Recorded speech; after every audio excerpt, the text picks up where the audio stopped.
ശരീരവും രക്തവും നമുക്ക് തന്നിരിക്കുന്നത് കൊണ്ട് നമ്മൾ ആരാ? ഇപ്പോ നമ്മളും ഈശോയുടെ ശാഖയാണ്. നമ്മൾ ദൈവമക്കളാണ്. നമ്മൾ ദൈവമല്ല, പക്ഷെ നമ്മളും മറ്റൊരു ഈശോ ആണ്. ഗെത്സമനിയിൽ ഈശോ ഇതൊക്കെ സഹിക്കുമെന്നറിയായിരുന്നു. മറ്റൊന്നുകൂടി, പീലാത്തോസിന്റെ പേര് വിശ്വാസ പ്രമാണത്തിൽ നമ്മൾ എല്ലാ ദിവസവും പ്രഖ്യാപിക്കുന്നതാണ്. എങ്ങനെ പീലാത്തോസിന്റെ പേര് വിശ്വാസ പ്രമാണത്തിൽ വന്നു? പീലാത്തോസ് എന്ത് ചെയ്തു? പീലാത്തോസിന്റെ മുമ്പിൽ നിൽക്കുമ്പോ പീലാത്തോസ് പറഞ്ഞു, നിന്നെ കൊല്ലാനും വിട്ടയക്കാനുമുള്ള അധികാരം എനിക്കുണ്ടെന്ന് നീ മനസ്സിലാക്കോ? ഈശോ ഇയാൾ വിചാരിച്ച് ഈശോ പേടിച്ച് വരണ്ട് ഉടനെ എന്തെങ്കിലും പറയുകയെ. ഈശോ വളരെ ക്വയറ്റായിട്ട് പറഞ്ഞു, എൻ്റെ പിതാവ് തന്നിട്ടില്ലായിരുന്നുവെങ്കിൽ നിനക്ക് എൻ്റെ പേരിൽ ഒരു അധികാരവും. അപ്പോ പിറ്റേ ദിവസം ഈ പീലാത്തോസിന്റെ, അല്ലെങ്കിൽ അന്ന് തന്നെ പീലാത്തോസ് ഇയാളെ അടിക്കും, യേശുവിനെ അടിച്ച് ചങ്ങല കൊണ്ട് അടിച്ച് പുറത്ത് ഇതൊക്കെ ഈശോ കാണുന്നുണ്ടെങ്കിലും ആ അടിക്കുന്ന ആളുകളോട് വല്ല വിരോധം തോന്നുന്നുണ്ടോ? ഈ പീലാത്തോസിനോട് വല്ല വിരോധം തോന്നുന്നുണ്ടോ? കാരണം നമ്മൾക്ക് വരുന്ന എന്ത് പൈശാചികതയും പിശാചിന്റെ കയ്യിൽ നിന്ന് വേണമെങ്കിൽ സ്വീകരിക്കാം, അല്ലെങ്കിൽ ദൈവത്തിന്റെ കയ്യിൽ നിന്ന് സ്വീകരിക്കാം. ഏതാ നല്ലത്? ഇത് വലിയൊരു ജ്ഞാനമാണ്. കാരണം ദൈവമറിയാതെ പിശാചിന് നമ്മുടെ തലമുടി നാല് പോലും തൊടാൻ പറ്റില്ല. ദൈവം അറിഞ്ഞുകൊണ്ട് നമ്മളെ വേദനിപ്പിക്കുന്നുണ്ടെങ്കിൽ അത് ദൈവത്തിന് ആ വേദന ആവശ്യമായിട്ടാണ്. അതാണ് ഏശയ്യായിൽ പറയുന്നത്, അവൻ വേദനിക്കണം എന്നത് അവിടുത്തെ ഹിതമായിരുന്നു. അവിടെ നിന്നാണ് അവനെ ക്ലേശങ്ങൾക്ക് വിട്ടുകൊടുത്തത്. ഇത് ഉറക്കത്തിലും നിങ്ങൾക്ക് വിളിച്ചു പറയണം. നമുക്ക് ഓരോ ദിവസവും ഉണ്ടാകാൻ പോകുന്നത് ഇതാണ്. ഈ ഒറ്റ വചനത്തിൽ നമ്മൾ നിലനിൽക്കുകയാണെങ്കിൽ വളരെ സുഖമായിരിക്കും. അപ്പൊ ഞാൻ ഇതൊക്കെ ഇവിടെ പറഞ്ഞ് മനസ്സിലാക്കി. പീലാത്തോസ് പറഞ്ഞു, നിന്നെ കൊല്ലാനും വിട്ടയക്കാനുമുള്ള അധികാരം എനിക്കുണ്ടെന്ന് പറഞ്ഞപ്പോ ഈശോ പീലാത്തോസിനെ അല്ല കാണുന്നത്. ഈശോ ആരെ കാണുന്നത്? പിതാവിന്റെ കയ്യിൽ നിന്നിട്ട് സ്വീകരിക്കുക. ഈശോയ്ക്ക് എല്ലാം അറിയാം, നാളെ ആരെല്ലാം ഈശോയെ ചവിട്ടും, അടിക്കും, ചെകിട്ടത്തടിക്കും, മുഖത്ത് കാർപ്പിച്ച് തുപ്പും, ക്രൂരമായി ഈശോയെ വേദനിപ്പിക്കാൻ പോകുന്നു. എന്നാൽ അതെല്ലാം ഈശോ പിതാവിൽ നിന്ന് സ്വീകരിക്കുന്നു. പിശാചിൽ നിന്നോ ഇവരിൽ നിന്നല്ല യേശു സ്വീകരിക്കുന്നു. കാരണം പിതാവ് അറിയാണ്ട് ഇതെനിക്ക് സംഭവിക്കില്ല. മാത്രമല്ല, ഇതാണ് തിരുവചനം പൂർത്തിയാകേണ്ടതിന് ഇത് ഞാൻ സ്വീകരിക്കണം. അവൻ വേദനിക്കണം എന്നത് അവിടുത്തെ ഹിതമായിരുന്നു. അവിടെ നിന്നാണ് അവന് ക്ലേശങ്ങൾക്ക് വിട്ടുകൊടുത്തത്.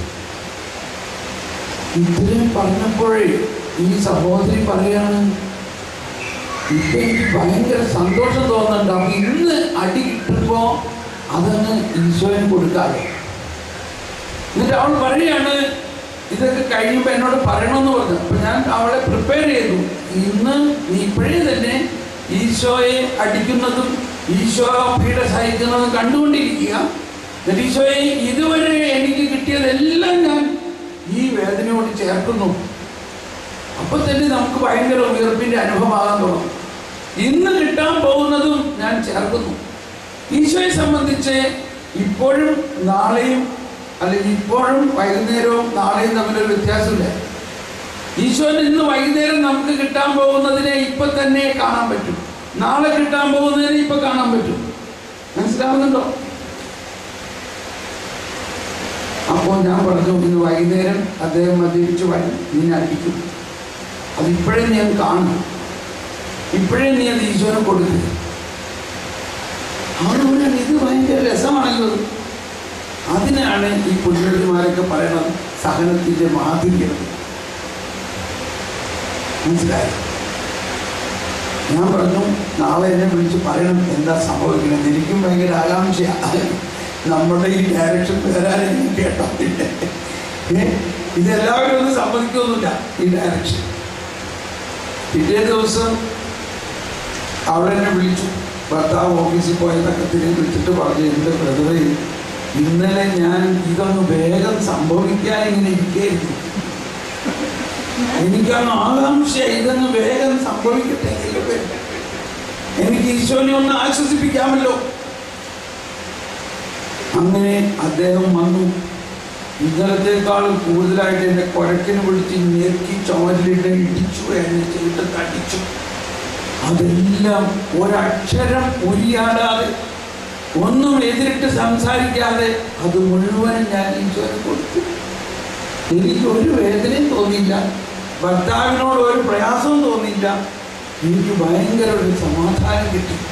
അതിൻ്റെ ഇടയ്ക്ക് എൻ്റെ കണ്ണിൻ്റെ കോർണറിലൂടെ ഞാൻ കണ്ടു പിശാച് ചമ്മി എൻ്റെ വീട്ടിൽ നിന്ന് പുറത്തു പോകുന്നത് കണ്ടു.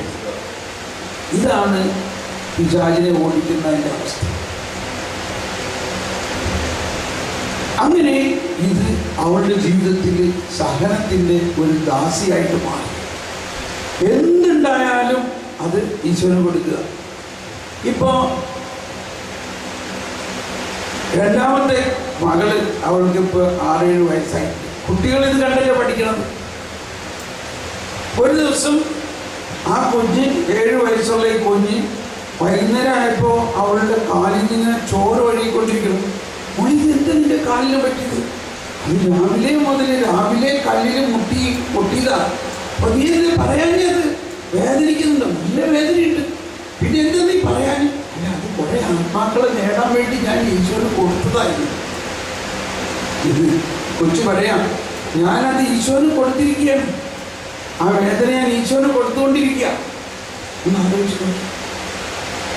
ഒരിക്കൽ ആ കുട്ടിക്ക് ഉണ്ടായ ഒരു സംഭവം, നമ്മൾ ഈ പള്ളിയിലെ നീലറുണ്ടല്ലോ.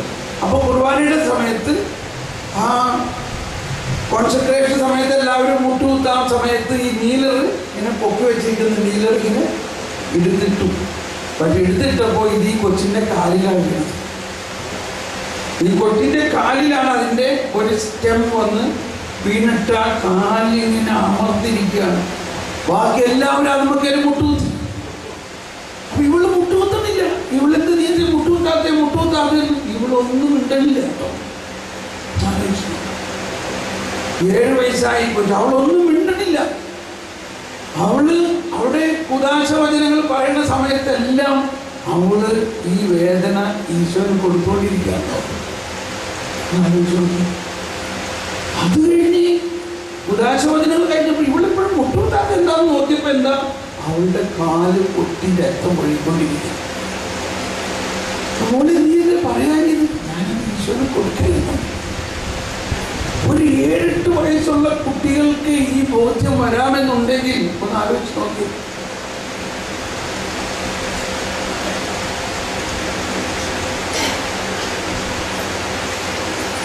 അപ്പോൾ ഇനി നമ്മളിപ്പോൾ ഉടനെ തന്നെ നിങ്ങൾ നിശബ്ദമായിട്ട് ഈ കാര്യങ്ങളൊന്ന് ഓർക്കുക. ഇത് സംഭവിച്ചു കഴിഞ്ഞിരിക്കുന്നു. ഈശോ നമ്മുടെ എല്ലാ സഹനങ്ങളെയും കൂടി ചേർത്തിട്ടാണ് പരിഹാര ബലി നടത്തിയത്. ഈശോ ഒറ്റയ്ക്കല്ല സഹിച്ചത്. ഈശോ പറഞ്ഞു, ഞാൻ ഒറ്റയ്ക്കല്ല, ഞാൻ താഴെ കണ്ടു, നിങ്ങളെല്ലാം എന്റെ സാ. ഈശോ ബലി അർപ്പിക്കുന്ന സമയത്തും അനേകായിരങ്ങളുടെ സഹനവും, പ്രത്യേകിച്ച് മാതാവിൻ്റെ ഒന്ന് ആലോചിച്ച് നോക്കി. കുരിശിൽ തൻ സുതൻ ജീവൻ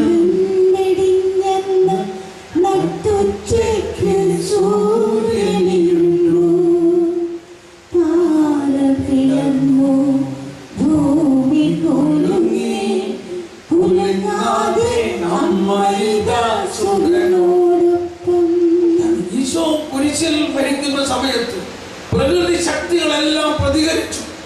സൂര്യൻ ഇരുട്ടു, ചന്ദ്രൻ ഇരുട്ടു, പാറ പിളർന്നു, ഭൂമി കുലുങ്ങി. എന്നാൽ മാതാവ് മാത്രം കുലുങ്ങിയില്ല. കുലുങ്ങാട് നിന്നുകൊണ്ടൊന്ന് ആലോചിക്കും. നമ്മളിൽ എത്ര പേരുണ്ട് സ്വന്തം മകനെ ഇതുപോലെ കുരിശിൽ തറയ്ക്കുന്നത് കണ്ടു നിൽക്കാൻ സാധിക്കുന്നത്? ഇതാണ് മാതാവിന്റെ വിശ്വാസത്തിന്റെ കരുത്ത് എന്ന് പറയുന്നത്. അതാണ് ട്രൂ ക്രിസ്ത്യൻ ഫെയ്ത്ത്. ആ വിശ്വാസവും സഹനവും കൂടി ചേർത്ത് അതുവരെ പുറത്ത് വരാതിരുന്ന അമ്മ ഇതാ കുരിശിന്റെ വഴിയിൽ വന്നിരിക്കുകയാണ്. തന്റെ മകനെ കൺമുമ്പിലിട്ട് അടിച്ചടിച്ച് ചതച്ചുകൊണ്ട് പോകുന്നത് കണ്ടു നിൽക്കാൻ ഉള്ള കരുത്ത് ആണ് യഥാർത്ഥ ക്രിസ്ത്യൻ ഫെയ്ത്ത് എന്ന് പറയുന്നത്. അപ്പൊ ആ സഹനങ്ങളെല്ലാം ഈശോയ്ക്ക് ഇവിടെ ഈ രക്ഷാകര സഹനത്തിലുണ്ട്. അപ്പൊ രക്ഷാകര സഹനത്തിൽ ഈശോ മാത്രം അല്ല സഹിക്കുന്നത്, ഈശോ ആകുന്ന ആ മുന്തിരിച്ചെടിയുടെ ശാഖകളായ എല്ലാവരും സഹിക്കുന്നു. അതിന്നും തുടർന്നുകൊണ്ടിരിക്കുന്നത് നമ്മളാകുന്ന സഭയുടെ ശരീരത്തിലൂടെയാണ്. നമ്മളാകുന്ന സഭ. ഇപ്പോ ഫ്രാൻസിസ്കൻ സ്പിരിച്വാലിറ്റി എന്ന് പറഞ്ഞാൽ എന്താ? ഫ്രാൻസിസ് അസീസി രണ്ടാം ക്രിസ്തു എന്ന് പറയുന്നത് ഇതുപോലെ ആ സഹനത്തെ പൂർണ്ണമായിട്ട് എടുത്തതുകൊണ്ടാണ്. ആ സഹനത്തിന് അത്രയ്ക്ക് വലിയ വിലയുണ്ടെന്ന് മനസ്സിലാവുന്നത് കൊണ്ടാണ്. ആ ഫ്രാൻസിസ് 2800 വർഷം കഴിഞ്ഞിട്ടും ആ ഫ്രാൻസിസിന്റെ സ്പിരിച്വാലിറ്റിയിൽ ജീവിക്കാൻ എന്തോരം യുവാക്കന്മാരാണ് ഓടിയെത്തുന്നത്. ആ ഫ്രാൻസിസിന്റെ സ്പിരിച്വാലിറ്റിയെ റീജുവനേറ്റ് ചെയ്യാൻ ഇതാ ആ പേരെടുത്തുകൊണ്ട് ഒരു മാർപ്പാപ്പ തന്നെ വന്നിരിക്കുന്നു. ആ മാർപ്പാപ്പ അതേ ഫ്രാൻസിസ് ടവിസ്റ്റ ആ സാന്താമിയാനോയിലെ കുരിശിന്റെ ചുവട്ടിൽ ചെന്ന് മുട്ടുകുത്തി. എന്തായിരിക്കും കേട്ടിരിക്കുക? അന്ന് ഫ്രാൻസിസ് കേട്ട അതേ ശബ്ദം ഇന്നും പോപ്പ് കേട്ടിട്ടുണ്ടാവോ ഇല്ലയോ? Renew my church. അപ്പൊ സഭയ്ക്ക് ഇന്ന് ആവശ്യം സഹിക്കുന്ന കുറെ ദാസന്മാരാണ്. സഭയ്ക്ക് ഇന്ന് ആവശ്യം ആ ദാരിദ്ര്യം അനുഭവിക്കുന്ന കാലിത്തൊഴുത്തിൽ പിറന്ന ക്രിസ്തുവിനെ ഫോളോ ചെയ്യുന്ന കുറെ ആൾക്കാരാണ്. അതാണ് നമ്മുടെ കരുത്ത്. സഭ അതിലേക്ക് തിരിച്ചു വരുന്നു എന്നതിന്റെ വലിയൊരു ചിഹ്നമാണ് പോപ്പ് തന്റെ പാലസ് വിട്ട് ഒരു സാധാരണ വീട്ടിലേക്ക് മാറി, തന്റെ വലിയ കാറ് വിട്ട് ഒരു സാധാരണ കാറിലേക്ക് മാറി. പോപ്പ് സാധാരണ ആളുകളോടൊപ്പം സാധാരണ ഇന്നലെ ഇതിലൊരു മെസ്സേജ് ആയിരുന്നു, 19 പ്രിസണേഴ്സിനെയും കൊണ്ട് ജയിൽ എന്താ പറയാ തടവുകാരെ 19 തടവുകാരെ പോപ്പിനെ സന്ദർശിക്കാൻ കൂട്ടിക്കൊണ്ടുവന്നിരിക്കുകയാണ്. അവർക്ക് പോപ്പ് സ്പെഷ്യൽ ഓഡിയൻസ് കൊടുത്തു. അവരെ എന്റെ പ്രൈവറ്റ് റൂമിൽ കൊണ്ടുപോവാ. അവർ ഓരോരുത്തരെയും കണ്ട് അനുഗ്രഹിച്ചു എന്ന് പറയുന്നു.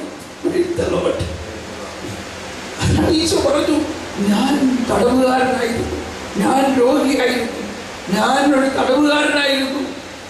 അപ്പോ എന്തോ ഒരു റീജുവനേറ്റിംഗ് എക്സ്പീരിയൻസ് സഭയിൽ വന്നുകൊണ്ടിരിക്കുകയാണ്. സഹനത്തിന്റെ അർത്ഥവും ദാരിദ്ര്യത്തിന്റെ അർത്ഥവും മനസ്സിലാക്കുകയാണ് നമ്മൾ. വരുവിൻ, നമുക്ക് ശാന്തമായിരുന്ന് ഇപ്പോൾ വിശുദ്ധ കുർബാന എഴുന്നള്ളിച്ച് വെച്ചുകൊണ്ട് നമ്മുടെ ജീവിതത്തിൽ ഉണ്ടായിട്ടുള്ള എല്ലാ സഹനങ്ങളും ഇപ്പോൾ യേശുവിന്റെ സഹനത്തോട് ഈ ദിവ്യകാരുണ്യ ആരാധനയിലൂടെ ചേർത്തുകൊണ്ട് നമ്മൾക്ക് അതെല്ലാത്തിനും ഒരു പുതിയ മാനം കാണാൻ സാധിക്കും. അതെല്ലാം യേശുവിനെ ആശ്വസിപ്പിക്കുന്നതാക്കി മാറ്റാൻ സാധിക്കും. അത്യാവശ്യം പുറത്തു പോകുന്നവർക്ക് പോകാം, അല്ലെങ്കിൽ അവിടെ ഇരുന്നുകൊണ്ട് കണ്ണടച്ച് നമ്മുടെ ജീവിതത്തിലുണ്ടായ ഏറ്റവും ഭീകരമായ ഏറ്റവും വേദനിപ്പിക്കുന്ന സംഭവം നമ്മൾ ഈശോയെ ആശ്വസിപ്പിക്കുന്നതിനായി ഗെത്സമനിയിൽ ഈശോ കരഞ്ഞു പറയുകയാണ്, ആരെങ്കിലും എന്നെ ഒന്ന് ആശ്വസിപ്പിക്കാനുണ്ടോ? നമുക്ക് പറയാം, ഞാനുണ്ട്.